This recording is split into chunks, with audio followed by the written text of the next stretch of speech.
Jesse, nous devons cuisiner. Yo, Monsieur White, on dirait qu'on est dans Squid Game, pas le moment de cuisiner. Jesse, laisse-moi finir. Nous devons préparer une vidéo pour déterminer si nous pourrions survivre à Squid Game. Aujourd'hui, il est temps de voir quel personnage de l'univers Breaking Bad survivrait à Squid Game. Bienvenue au Squid Game. Nous sommes heureux de votre participation. Voici la liste de nos participants. Walter White, Skylar White Roger Walt Jr., Hank Schrader, Steve Gomez, Mary Schrader, Jesse Pinkman, Badger et Skinny Pete, Combo, Mike Ehrmantraut, Jimmy McGill, alias Saul Goodman, Kim Wexler, Gus Fring, Tuco, Hector, Nacho, Jane, Andrea, Gail, Victor, Ted, Marco et Lionel Salamanca. Vieux Joe, Chuck McGill, UL, Kubi, Oncle Jack, Todd, Lydia, Lyle, Elliot et Gretchen Schwartz, Howard Hamlin, Marshall Dixon le caméraman, Sherry la maquilleuse, Lalo Salamanca, Tyrus, Crazy 8, Francesca, Donaldo Dio, Warner Ziegler, Bill Oakley, Richard Schweikart, Ed le Disparaître, Cliff Ormain, Kevin Wachtel, Paige Novick et Neil Del Camino. Les règles de base du jeu du calmar sont simples. Pas d'alliés ou d'acolytes extérieurs.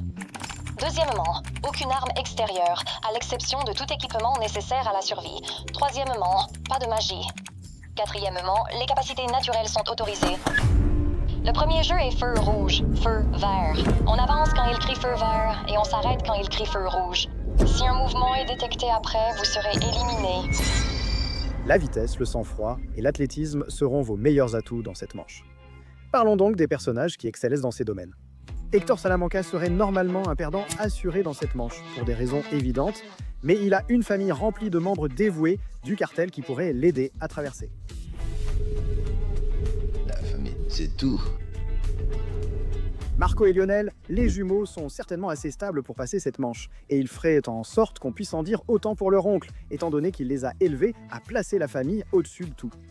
Et même s'il est tout sauf calme, Tuco est un fou furieux tellement déjanté que des coups de feu spontanés ne l'ébranleraient pas du tout, à moins qu'un des gardes n'insulte sa grand-mère.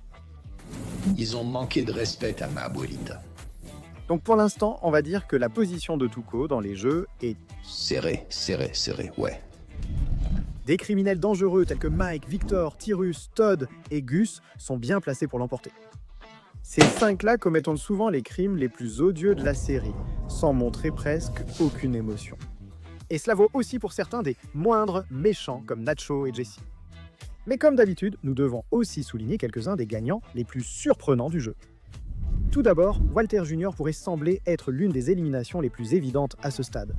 Mais si Walter a une seule qualité rédemptrice constante tout au long de la série, c'est l'attention qu'il porte à son fils. Nous pensons que ces deux-là arriveraient à rester calmes ensemble assez longtemps pour franchir la ligne d'arrivée, et on pourrait en dire autant de Mary et Hank. Certains des joueurs moins doués pour le crime pourraient quand même réussir simplement grâce à leur capacité à travailler aux côtés de grands criminels comme Walter.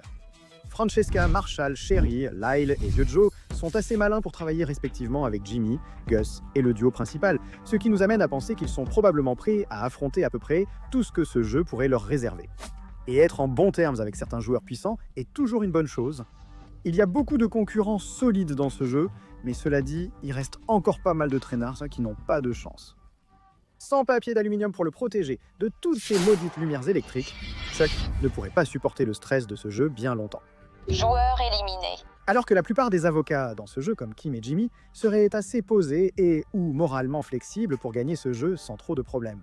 Tu vas mourir là-bas, seul. Chuck est freiné par des troubles mentaux assez graves et nous doutons que les gardiens soient très enclins à les prendre en compte. Il n'est vraiment pas nécessaire d'éliminer Howard Hamlin aussitôt, mais si l'un de ses avocats avait assez de cœur pour prendre des nouvelles du pauvre Chuck, ce serait lui. Howard possède ce pouvoir rare dans l'univers de Breaking Bad, qu'on appelle une boussole morale. Et il fait partie des rares personnages qui placent constamment le bien-être des gens avant sa carrière. Rien ne laisse croire qu'il agirait autrement ici. Il serait donc éliminé à ce moment-là. Je crois que tu es complètement dépassé par cette affaire. Alors, la prochaine fois que tu voudras venir ici et me dire... Ce que je fais de mal, tu peux garder ça pour toi. Parce que je m'en fiche. Joueuse, tu as été éliminée. Une autre élimination tragique est celle d'Elliot et Gretchen Schwartz. L'intrigue de Breaking Bad aurait pu être évitée si Walt avait accepté leur gentillesse. Mais dans Squid Game, leur décence est un obstacle. Comme des gens normaux le feraient généralement, ils paniquent complètement lorsqu'ils croient que Walter menace leur vie, à moins qu'ils ne suivent ses instructions dans le final. Entendre les vrais coups de feu au lieu de ces pointeurs laser terrifiants des assassins les plus dangereux à l'est du Mississippi ne fera que les rendre encore plus enclins à l'erreur. L'héros, qui serait certainement du genre à prévenir ses potes de ne pas bouger d'un poil après les premiers coups de feu pour finir par bouger lui-même en leur disant ça. Mais qu'il y a vraiment beaucoup trop de personnages vraiment sympas qui perdent à ce tour. Tu te fiches de moi. Mais heureusement, ce n'est pas le seul type d'élimination qu'on a, comme le dirait Walter White à Lydia. Joueuse éliminée. Lydia était le genre de femme prête à sacrifier n'importe qui pour se protéger. Et même si elle arrivait parfois à rester un peu calme sous pression, en quelque sorte, elle était une bombe à retardement de peur et de lâcheté. Et enfin, encore quelques personnages qui ont tendance à prendre de très mauvaises décisions sous pression. Ted et Werner ont tous les deux tendance à avoir les yeux plus gros que le ventre quand il s'agit de leur travail. Ted paniquerait et trébucherait probablement, et Werner regarderait sûrement autour de lui pour voir d'où venaient les coups de feu. Quoi qu'il en soit, ils se disent au revoir. 42 joueurs sur 50 restent en temps lice. Jouons maintenant à Nid d'abeille. Les joueurs doivent découper la forme dans leur biscuit. Ceux qui le cassent ou manquent de temps seront éliminés. La patience, la précision, la dextérité et même des talents artistiques seront utiles ici, tout comme l'ingéniosité et la créativité. Jesse ressent sans aucun doute le poids de la mort de son ami, mais ses talents artistiques lui permettraient de passer ce tour, quoi qu'il arrive. En plus d'exceller dans la production de méthamphétamine, Jesse est un menuisier de talent, rendant ce défi très facile pour lui. La cuisine, c'est de l'art. Et ce que je prépare, c'est une tuerie. Alors viens pas me faire la leçon. Nous pensons aussi que ses talents artistiques seraient utiles pour aider Andrea et Jane, qui sont sans doute bouleversés à ce stade, même si on se demande à quel point cette interaction serait gênante. Skinny Pete et Cliff Main sont aussi en sécurité pour ce tour, puisqu'ils ont démontré un talent musical impressionnant. Sérieusement, Skinny Pete est absolument incroyable au piano dans cette scène, et il le fait sans rater une note ni même transpirer. Et Lalo montre aussi la valeur de l'art culinaire, si l'on en juge par ses tacos qui ont l'air délicieux. Ses mains habiles peuvent insculpter toute forme nécessaire. Qu'est-ce qu'il fabrique, mec? Qu'est-ce qu'il fait? Donc il n'y a rien de nouveau, hein? Rien de différent? Là, j'ai vraiment envie d'un de ces tacos. Tu n'as jamais goûté quelque chose d'aussi délicieux de ta vie, hein? Vraiment? Regarde, attends-moi, attends-moi. Tu vas mourir. Mais le talent artistique n'est pas la seule chose qui peut te faire passer cette étape. La précision et le sang-froid sont les marques des criminels suivis par cette émission. J'attends de la précision ici. Cela signifie que des personnages tels que Gus, Mike, Walter et Jack relèveraient ce défi sans grande difficulté. Victor, Tyrus et Todd sont tout aussi calmes et posés que ce qu'on attend d'un bras droit. Malgré ses erreurs occasionnelles, Victor sait prendre les choses au sérieux quand sa propre vie est en jeu. Et il y a la légende Laïl, le seul dont les compétences de nettoyage de la friteuse sont si irréprochables que Gus lui confie le magasin pendant son absence. Et on ne peut pas ne pas mentionner le personnage le plus puissant de l'univers de Breaking Bad, Huel. Un pickpocket doué, garde du corps et complice de confiance de Saul depuis des années. Et même si Hector perdrait normalement ce round pour des raisons évidentes, on est sûr qu'un des autres Salamanca serait prêt à lui donner un coup de main. Il existe aussi des métiers à haute pression comme ceux d'agents de la Drug Enforcement Administration ou d'avocats. Hank, Gomez, Kim, Saul, Schweikert et Cliff s'en sortent. Même la kleptomanie de Marie serait utile ici. Maintenant, éliminons le cas évident. Dans un jeu qui demande un tempérament calme, Tuco est sûr de perdre. Joueuse éliminée. Malgré son physique impressionnant, Tuco est enclin à perdre son sang-froid à tout moment. Mec, regarde-moi ça, regarde. Qu'est-ce qu'il fait, mec? Qu'est-ce qu'il fait? Donc, rien de nouveau ni de différent, n'est-ce pas? N'oublions pas qu'il a battu à mort un de ses hommes pour avoir parlé sans permission, alors qu'il était calme. Je suis détendu. Pour un cuisinier de méthamphétamine. Joueur éliminé. Il serait sans doute l'un des joueurs les plus choqués par la dangerosité du jeu, le poussant à commettre des erreurs. Et pour clôturer les éliminations de ce tour, ce sont deux des partenaires originaux de Saul Goodman dans le crime, Marshall et Sherry. Malgré leurs différences de personnalité, ces deux étudiants universitaires cherchent simplement à gagner un peu d'argent. Ni eux, ni aucun de ces gars n'ont signé pour se faire tirer dessus à cause d'une erreur de découpe de biscuits. Le danger de mort imminent qu'ils affrontent ici serait un fardeau trop lourd pour eux. Il reste 38 joueurs. Place à notre prochain jeu, le pentathlon à 6 jambes. Les joueurs formeront des groupes de 5, s'attacheront les jambes ensemble et avanceront en tandem autour d'une piste. Tous les 10 mètres, chaque membre de l'équipe devra participer à tour de rôle à un mini-jeu jusqu'à ce qu'il soit terminé. Le but est de finir tous les jeux dans le temps imparti en les répétant jusqu'à ce qu'ils soient terminés. Voici les mini-jeux. Taki lance une tuile en papier pour en retourner une autre. Pierre Volanté lance une petite pierre sur une autre petite pierre pour la faire tomber. Gongi, un jeu traditionnel coréen de billes, Toupi. Jeji est un jeu similaire au footbag, où l'on frappe un jegi en l'air 5 fois consécutivement. L'équilibre, la maîtrise de soi et les compétences en jeu sont primordiaux ici. Pour ceux qui sont assez populaires pour trouver une équipe, bien sûr. Le travail d'équipe est primordial, c'est à ce stade des jeux que les alliances et les équipes se forment. Mais dans cette série, il y a déjà beaucoup d'alliances. Hank, Marie, Walt, Skyler et Walt Jr., nous pensons qu'ils seraient prêts à faire équipe pour se protéger les uns les autres. Ironiquement, ce jeu pourrait être l'interaction la plus saine pour la famille depuis la première saison. Chacun d'eux possède des compétences et atouts différents pour y jouer. Les talents de voleuse de Marie seraient idéaux pour le jeu de Jax. La force et l'expérience de Hank, à la Drug Enforcement Administration, en feraient un candidat parfait pour la pierre volante. Quant à Walt Jr., tant qu'on évite de le mettre sur Jeggy, il pourrait s'en sortir. Je suis énervé. Les derniers Salamanca sont aussi bien traités. Lalo, Marco et Lionel ont déjà l'habitude de travailler ensemble. Et même si Nacho déteste clairement ces gens, il serait assez intelligent pour savoir quand frapper et quand coopérer. Quelle meilleure façon de gagner leur confiance qu'en les aidant à réussir ? Cette équipe est complétée par Don Eladio qui entretient depuis longtemps une relation d'affaires étroite avec sa famille et ses alliés. Et vous avez peut-être noté que nous avons omis un Salamanca très notable. Et c'est parce que, pour des raisons assez évidentes, Hector est hors jeu. Joueur éliminé. Il est physiquement incapable de jouer à ces jeux. Et même si nous sommes sûrs que ses proches voudraient absolument faire équipe avec lui, Hector se soucie plus que tout de l'héritage de la famille Salamanca. S'il ne peut lui faire confiance, il laisserait probablement les neveux qu'il a élevés reprendre le flambeau. Gus et ses derniers alliés font partie des autres équipes criminelles. Mike et Tyrus sont deux des personnages en fait les plus froids et posés de la série, et ils ont déjà l'habitude de coopérer avec Gus. Sans oublier le soutien indéfectible de Lyle, une amitié assez forte pour faire passer Gus au tour suivant par défaut. Je vais m'en occuper. D'accord. Saul, Kim, Huel et Kubi sont aussi en sécurité puisque ces quatre-là travaillent constamment ensemble dans leur combine. On inclurait aussi Francesca au groupe, car elle n'accepterait sans doute pas d'être écartée d'une équipe avec Saul. Enfin, n'oublions pas Jesse et ses amis. Après la perte de Badger au premier tour, il ne laissera pas Skinny Pete, Combo, Andrea ou Jane tomber si facilement. Jusqu'à présent, il s'impose comme l'un des meilleurs héros dans cette version de Squid Game.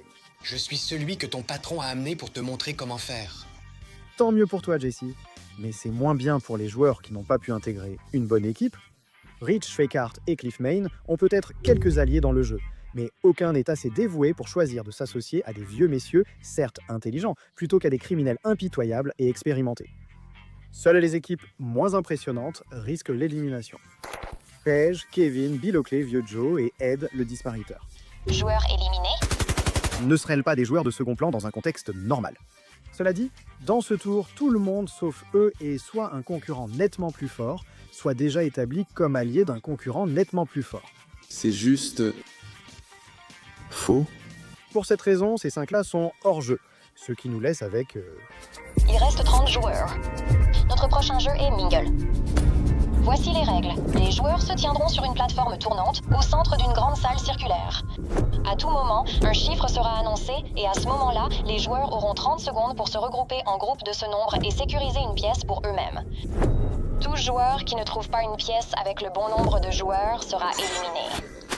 Quels personnages sont assez posés, équilibrés, rapides et impitoyables pour sécuriser une pièce pour eux-mêmes? Et qui sera laissé de côté? Hank et Gomez sont des agents expérimentés ayant eu affaire à de nombreux criminels et suspects dans le cas de Hank. Dans tous les cas, ils sont tous les deux physiquement forts, pouvant ainsi passer cette manche.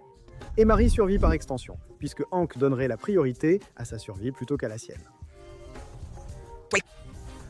Tu es dans de beaux draps. De même, Walter est assez impitoyable pour tout faire afin de s'assurer que sa famille puisse aller de l'avant. Mais comme Hank, nous pensons qu'il serait tout de même assez impitoyable pour s'assurer d'accéder lui-même au prochain tour, même s'il devait sacrifier quelques personnes pour y parvenir. Ensuite, il y a Mike et Gus, et honnêtement, plus on avance dans ces jeux, moins j'ai l'impression qu'ils ont vraiment besoin d'explications. Mike, un ex-flic et combattant fiable, est le bras droit de Gus. Il s'en sortira très bien.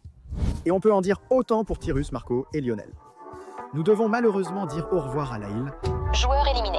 qui, là, il faut le reconnaître, a largement dépassé nos attentes. Cependant, il y a des sandwichs, il est totalement dépassé ici.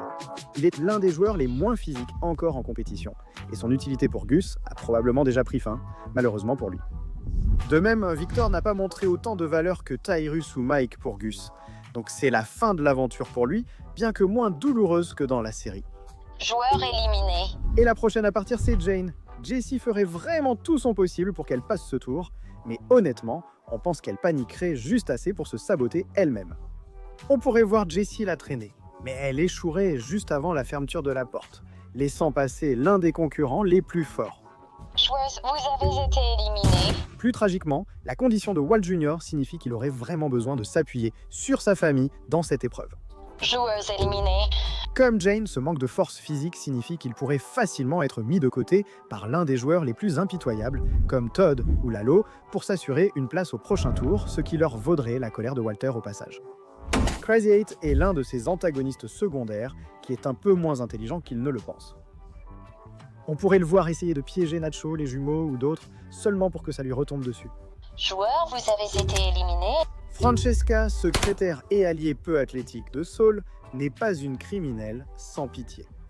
Eh bien, sauf une, mais contrairement à Huel, elle n'est pas garde du corps, donc c'est la fin du chemin pour elle. En somme, Skinny Pete sera la prochaine victime. Joueuse éliminée. Parmi les potes de Jessie, c'était lui le plus gentil et le plus altruiste en apparence. Il s'est vraiment surpassé pour aider Jessie à s'échapper en Alaska et dans El Camino. Donc on ne serait pas surpris s'il était prêt à sacrifier sa place dans la pièce pour donner à Jessie, Combo ou même Andrea une chance de s'échapper de ce jeu horrible. Peut-être qu'il est tombé, mais il est tombé en héros. Mec, t'es mon héros et tout ça. On est sûr qu'il est là-haut en train de jouer du piano incroyablement bien au paradis. Presque à mi-parcours de la compétition, il est temps de récapituler sur les candidats encore en lice. Walter, Skyler, Hank, Gomi, Marie, Jessie, Combo, Mike, Jimmy Kim, Gus, Nacho, Andrea, Marco, Lionel, Oulakubi, Jack, Todd, Lalo, Tyrus, Doneladio et Nick. Il reste 23 participants. Bravo d'être arrivé jusqu'ici. Il est maintenant temps de vous reposer. Extinction des flux. En fait, ils ne se reposeront pas du tout. Dans cette saison, les joueurs peuvent voter pour décider s'ils veulent continuer les jeux après chaque manche, en portant un écusson qui indique de quel côté ils se trouvent. Les tensions sont à leur paroxysme, les alliances vacillent, et certains sont au bord de la rupture. L'heure est venue pour une bagarre nocturne. Évidemment, tous n'ont pas envie de se battre. Gus et Donaladio sont assez sages pour se concentrer sur leur survie pour le moment. Ils offriraient probablement une partie du prix, voire de leur propre réserve d'argent, en échange d'une protection. Mike, Tyrus, Marco et Lionel saisiraient cette opportunité sans hésiter. Il en va de même pour Saul et Kim, qui feraient appel à Huel et Kubi pour les aider à passer la nuit. De plus, certains joueurs étaient totalement imprévisibles dans cette manche. Le néo-nazi Jack, son neveu Todd et Neil n'hésiteraient pas une seconde à éliminer d'autres joueurs de la compétition. Ces trois-là sont des ordures totalement immorales, même si Todd pourrait au moins plaider la folie pour se justifier, donc ils font clairement partie des gars les plus dangereux encore en lice. Lalo, quant à lui, possède toute l'imprévisibilité de Tuco sans son tempérament colérique. Il vous trancherait la gorge avec le sourire si cela l'arrangeait. Sur ce, parlons des cibles populaires. Les agents de la Drug Enforcement Administration sont clairement en danger cette fois-ci. Les néo-nazis adoreraient avoir l'occasion de les éliminer, ce qui donnerait lieu à un affrontement assez serré. Cela dit, vu à quel point Todd est très psychotique, il serait assez froid et calculateur pour éliminer Marie de l'équation afin de distraire Hank. Salut les gars, merci.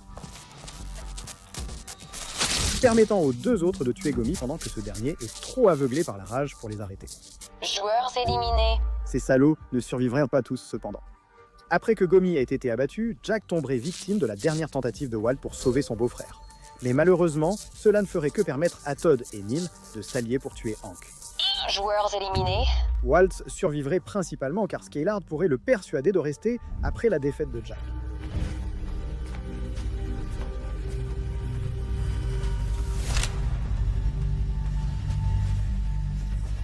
Ce qui ferait de Walter une sorte d'anti-héros dans ce tour.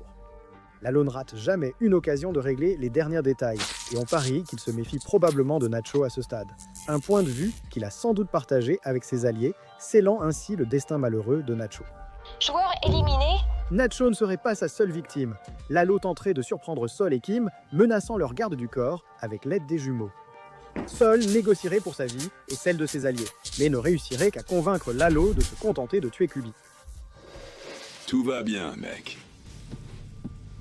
Joueur éliminé. Dan a épargné Well, car il le trouvait amusant. Le dernier à chuter fut Combo, Joueur éliminé. qui est juste un peu moins prudent que la plupart des autres joueurs encore en lice. Alors que JC veillerait sur lui, il serait sans aucun doute plus inquiet pour Andrea. Donc c'est ici que la chance de Combo s'épuise. Bonjour les joueurs. Après la bagarre d'hier, 16 joueurs restent. Place au prochain jeu, les billes. Vous jouerez au jeu de votre choix avec votre partenaire. Le joueur qui prend les 10 billes les gagne. Le perdant sera éliminé. La créativité, la précision, l'adresse et la chance seraient de grands atouts, mais ici, c'est Breaking Bad. La plupart de ces gars vont compter sur la prestidigitation et d'autres types de manipulations pour tromper.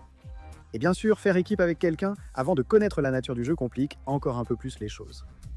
Comparons à nos équipes. Walter vs Skyler, Jesse vs Andrea, Jimmy vs Kim, Mike vs Tyrus. Gus contre Donaladio, Todd contre Neil, Marco contre Lionel et Lalo contre UL. Parlons de Walter et Paul Killer. Malgré la toxicité rapide de leur relation dans la série, il restait clairement une certaine forme d'attention entre eux, du moins du côté de Walt. Vu ce qu'il a fait subir à Skyler, il n'hésiterait probablement pas à perdre volontairement pour qu'elle gagne. Même si les very important personnes dans le public de Squid Game en auraient assez de la voir avoir encore plus de temps à l'écran. C'est donc ici que Walter est officiellement éliminé. Tu m'as eu. Joueur, vous avez été éliminé. Passons à GC contre Andrea. Certes, ils seraient prêts à se sacrifier l'un pour l'autre, mais soyons réalistes. Andrea a un enfant et il est établi que GC a un faible pour les enfants, sans parler de sa connexion personnelle avec elle et Brock. GC ne laissera jamais Andrea mourir s'il peut l'empêcher. Ironiquement, il connaît le même sort que Walt. Joueuse, tu as été éliminée.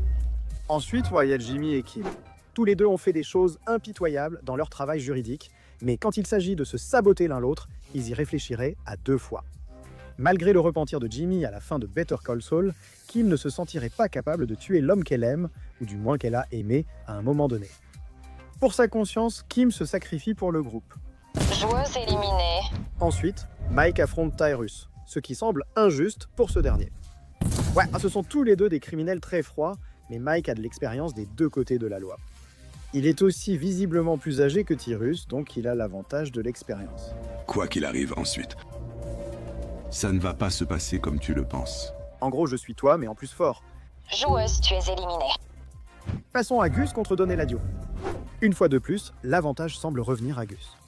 Si Gus a réussi à empoisonner tout le cartel en quelques instants, on doute qu'il aurait beaucoup de mal à tromper Doneladio pour lui faire perdre une partie de billes, surtout dans un contexte où Eladio n'a aucune véritable autorité sur lui. Joueuse, t'as été éliminée. Todd contre Neil, c'est un vrai duel de crapules. Todd est incroyablement calme malgré sa folie et sa méchanceté, mais on pense clairement que Neil a l'avantage en termes de patience. C'est un match serré, tout bien considéré, mais vu à quel point Todd est imprévisible, on va dire qu'il remporte ce duel, donc il est temps pour Neil de dire au revoir. Joueur éliminé. Voici un duel difficile, Marco contre Lionel, ou presque. Bien que ces deux-là soient presque identiques en apparence et en personnalité, Marco est en fait présenté de façon assez constante, comme le plus maladroit des deux, donc on pense qu'il est plus susceptible de faire une erreur que son frère. On pense que ces deux-là joueraient un match totalement équitable, par respect familial, et la légère maladresse de Marco le ferait perdre. Joueuse éliminée. Et enfin, nous avons le combat entre légendes, UL contre Lalo. UL est bien équipé pour ce jeu, sa compétence la plus mémorable étant le vol à la tire, qu'il effectue avec une rapidité incroyablement imperceptible. Même s'il est plus nerveux que Lalo, cela ne signifie pas grand-chose car il reste assez doué pour l'intimidation.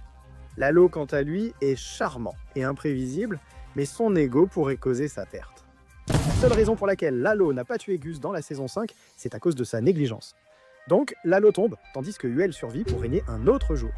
Il ne reste plus que 8 joueurs. Il est temps de passer à notre avant-dernier jeu, les dalles de verre. Dans ce jeu, les joueurs choisiront des numéros qui détermineront leur ordre de jeu. Le but est de traverser un pont à 2 rangées de dalles en verre, dont l'une se brisera et l'autre non. Malheureusement pour ceux ayant choisi des numéros bas avant la révélation du jeu, ils seront en quelque sorte sacrifiés. Avoir un gros ego serait votre perte dans ce jeu, car passer en premier fait de vous moins un concurrent qu'un cobaye pour tester quelles dalles sont sûres. Vérifions rapidement qui est encore en vie. Skyler, Andrea, Jimmy, Mike, Gus, Todd, Lionel et Yuel. Désormais, ce jeu consiste à identifier les personnages les moins prudents. Puisqu'Andrea n'est pas le dernier personnage en lice qui n'est pas un génie du crime. À un certain niveau, on dit qu'elle tombe la première. Je plains Brock. Skyler sera la prochaine à partir. Enfin, avouez-le, vous y pensez tous, elle choisirait probablement un nombre intermédiaire. Lionel, Todd et Saul penseraient probablement que les chiffres sont moins importants qu'ils ne le sont vraiment, ou ils choisiraient un nombre au milieu comme option logique la plus sûre. Joueur éliminé. Et cette dernière raison est le seul facteur qui empêche Gus d'accéder à la finale. Joueur, tu as été éliminé? Gus est un homme extrêmement prudent, et par conséquent, il ne prendrait pas le risque d'être le premier ou le dernier joueur à passer. On peut clairement l'imaginer aller assez loin grâce à son sang-froid et ses incroyables capacités de perception, mais laisser son bras droit passer après lui s'est avéré être une erreur. Nous avons nos 2 finalistes, Mike et Yuel. Félicitations à eux. Il est maintenant temps pour la dernière manche. Préparez-vous pour le jeu du calmar. Dans ce jeu, 2 adversaires s'affrontent, un défenseur et un attaquant.